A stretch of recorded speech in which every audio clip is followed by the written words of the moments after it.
বান্দা যখন সেজদা করে তো আল্লাহ তাআলা তার পিঠে মাথায় এভাবে হাত বুলায় দেয়, আদর করে। আল্লাহ আদর করে, আল্লাহর কুদরতি পায়ে সেজদা দেয়, মালিক তখন আদর করে দেয়, পিঠে মাথায় হাত বুলায় দেয়। আল্লাহ ডেকে বলে, আনিস আমারে সেজদা করছো না, ইরফা রাসা, উঠো, মাথা উঠো, ওঠো, বসো বসো।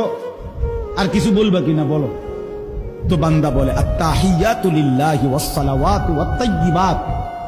আল্লাহ বলে, আচ্ছা আমার প্রশংসা করলা, খুশি হলাম, আর কিছু? আল্লাহুম্মা সাল্লি আলা মুহাম্মদ ওয়া আলা আলি মুহাম্মদ। ও মাশাআল্লাহ, আমার বন্ধুর প্রশংসা করলা, দুরূদ পড়লা, আমি এত খুশি হলাম, এখন কিছু আর বলবা?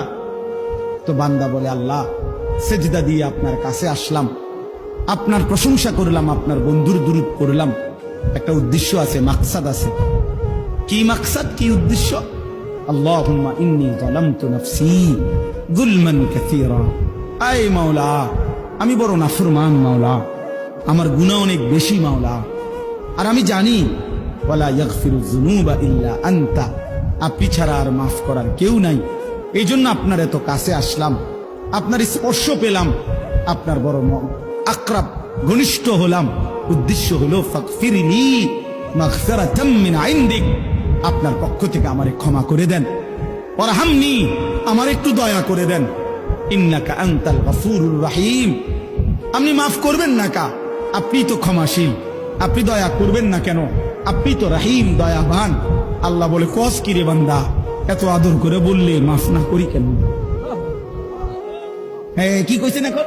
আল্লাহু আকবার। এই জন্য বান্দা যখন সালাম ফিরায় এই ডানে বামে, তখনই একবার কি করে?